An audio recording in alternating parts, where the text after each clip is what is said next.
It's just a cold, right? You'll be fine if you sleep it off, haha. I couldn't believe what my husband just said. He was planning to leave me running a high fever and our young daughter to attend a friend's wedding overseas? And off he went, genuinely excited about his trip. But little did he know, a surprising twist awaited him. I am Allison, a 35-year-old stay-at-home mom. I live with my husband David and our 5-year-old daughter, Misty.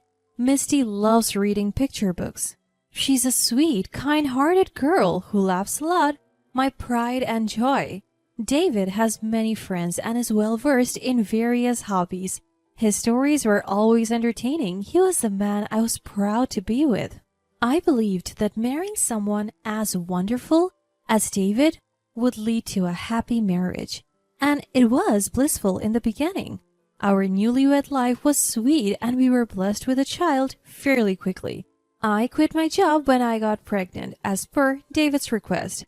I gave birth to Misty without any issues. That's when things changed. He changed drastically. After the birth, David started calling me fat because I couldn't lose the baby weight. He would say, "You're not attractive anymore, make an effort to lose some weight." Struggling with first-time parenting, I was also criticized for not keeping up with household chores. I did ask David for help, but he yelled, "Don't be lazy, you eat but can't even handle chores or childcare? Unbelievable."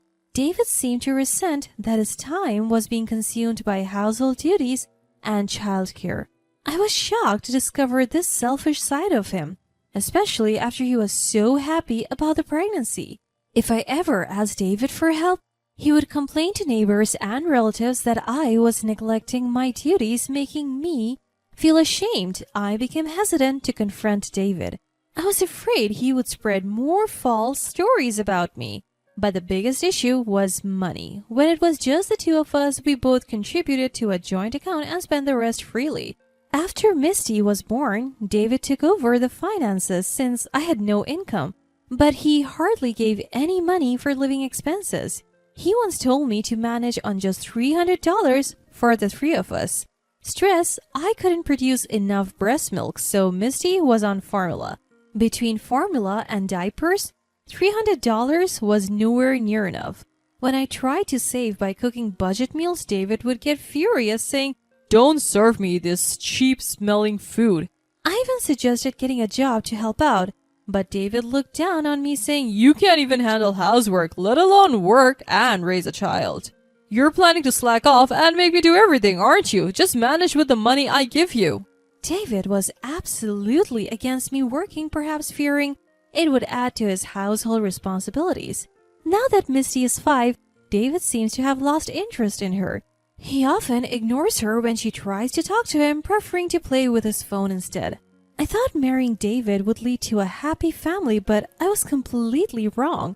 Seeing Misty downcast because David ignores her and won't play with her breaks my heart. Then one day I discovered that David had used the money we had been saving for Misty's education. I'm not working and I think we are barely making ends meet each month. David is supposed to be managing our finances, but he won't tell me how much we are saving. Maybe we are not saving at all and running a deficit each month? That might be why he dipped into the education fund. When I asked David about it, he refused to disclose what he had spent the money on. Finally, he snapped, "I earned this money now, so how I spend it is my business. You and Misty eat because of me, so stop complaining." I tried to discuss the money issue multiple times, but David wouldn't budge. Our conversations went nowhere. Then, David dropped a bombshell. "A friend invited me to their wedding overseas." I couldn't believe my ears. Even if his friends cover some travel expenses, going overseas would still cost a fair amount. We are in a situation where we can't even afford Misty's education, and how can we afford an overseas trip? I tried to discuss this, but David ignored me and started preparing for the trip. Honestly, I considered divorce, but thinking of Misty held me back. She only has one father, and I couldn't bring myself to take that away from her. The day before David's departure arrived, and I was stuck with a high fever. I hadn't had a fever in a long time, and this might be the first time as an adult. Headaches, nausea, dizziness, and body aches clouded my consciousness. "Can you please skip the wedding? I'm really struggling with this fever." I asked weakly. David laughed and said, You'll be fine if you sleep it off. He even added, Stop being so needy. Handle it yourself. You can't even manage yourself and you are not even working. Could you at least get some food for Misty? She hasn't eaten properly since yesterday, I pleaded. David sighed heavily and said, I don't have time for that and I don't want to catch anything. I'm staying in a hotel tonight. And he really did leave us to attend the overseas wedding. At that moment, suffering from a high fever, I made up my mind. For Misty's sake, I had to let go of such a selfish man like David. 5 days later, David returned in high spirits. I'm back. Why are Dad and Mom here? David's parents are in the living room. My parents-in-law don't answer. What's going on? Where's Allison? It was Misty who answered David's question. Mom is in heaven now. What? What are you talking about? David, thinking Misty was joking, burst into laughter. His parents shook their heads in disbelief. What a foolish thing you've done. It's too late for anything now. David looked bewildered, not understanding the meaning of their words. Wait, did Allison really die from that high fever? Muttering this, David watched as his parents left the house with Misty. Misty waved at her father. Bye-bye. David, as usual, ignored her. His parents had got in the car. That was the plan. My parents and I were quietly waiting in the kids' room. I had my phone connected to my in-laws and was watching the living room through a hidden camera on my computer. My sister, who was waiting nearby, would pick up Misty, since there were things we didn't want her to hear. Only my in-laws remained in the car. While David was overseas, I had told both sets of parents about his terrible behavior.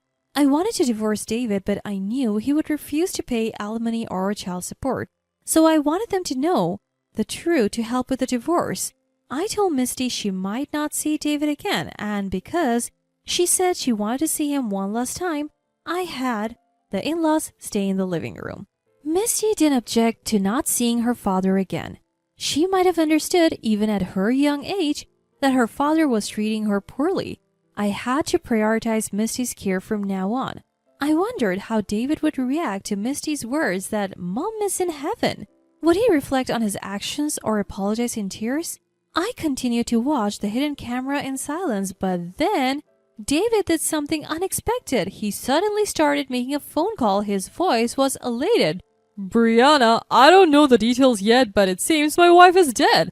Finally, the obstacle is gone. I should get the insurance money. Let the old folks raise Misty. Let's live together. You're the only one I love, Brianna.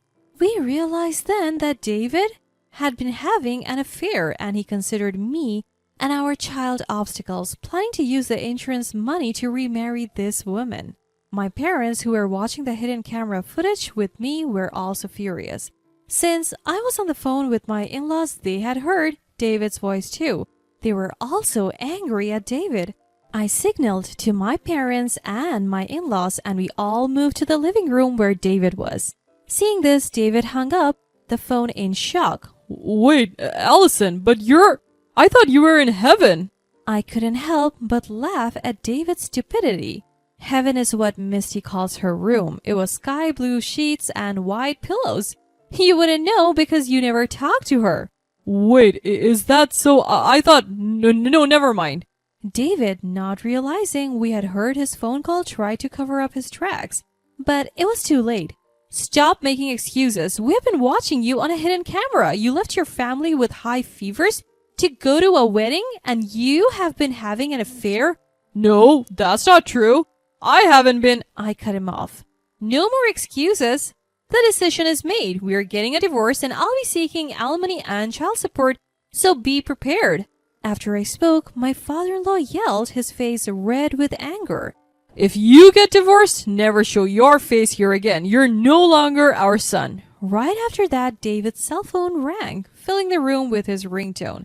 David didn't move, so I grabbed his phone to check. The caller was Brianna, David's mistress. I answered the call and put it on speaker so everyone could hear. Hello?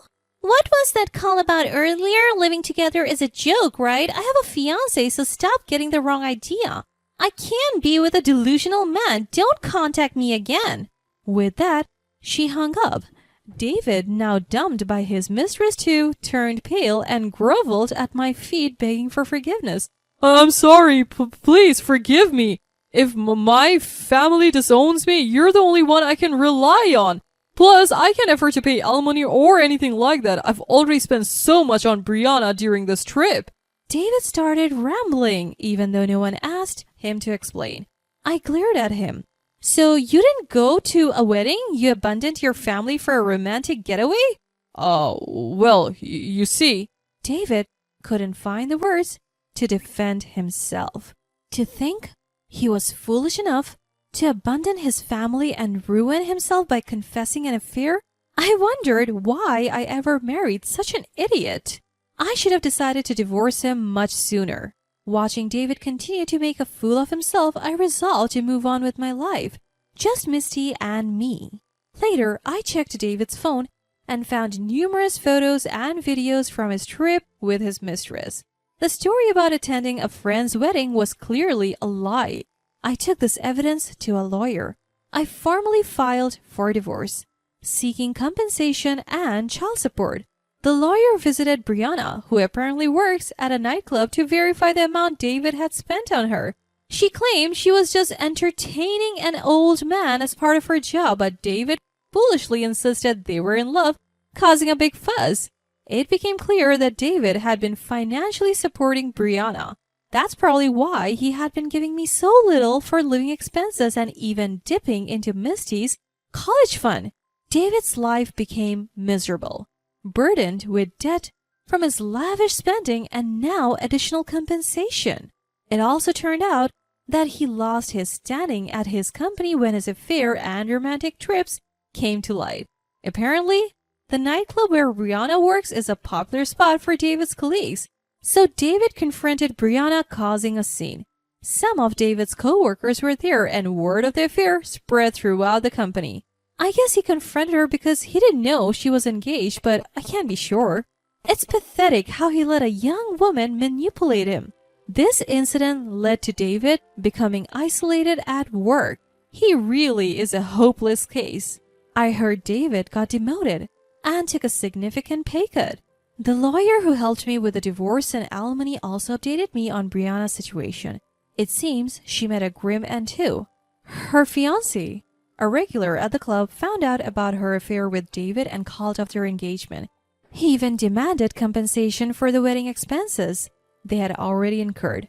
Struggling to pay the hefty sum, Brianna tried to swindle money from other customers, but of course, you can't keep something like that a secret. As expected, the club found out and fired her.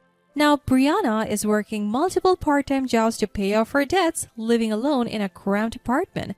As for me, I moved back home and am living with my parents and Misty. I'm relieved to be away from the neighbors who believed the rumors and lies David spread about me. Life is much more relaxed now. My parents dote on Misty, who seems happier than when she lived with David. David has come to my parents' house a few times, begging for another chance, but my dad has been turning him away. Neither Misty nor I have any desire to see him. If Misty ever says she wants to see him, I'll consider it, but for now, she doesn't want to meet her father. I have no intention of reconciling with David, so there's no reason to talk to him. If he becomes too persistent, I'm considering involving the police. Looking at where David and his mistress Brianna are now, I realize how scary affairs can be. They have lost everything and are forced to live a bottom-tier life. It's their own fault. From now on, I want to focus on cherishing the happiness I have with my parents and Misty and forget about David.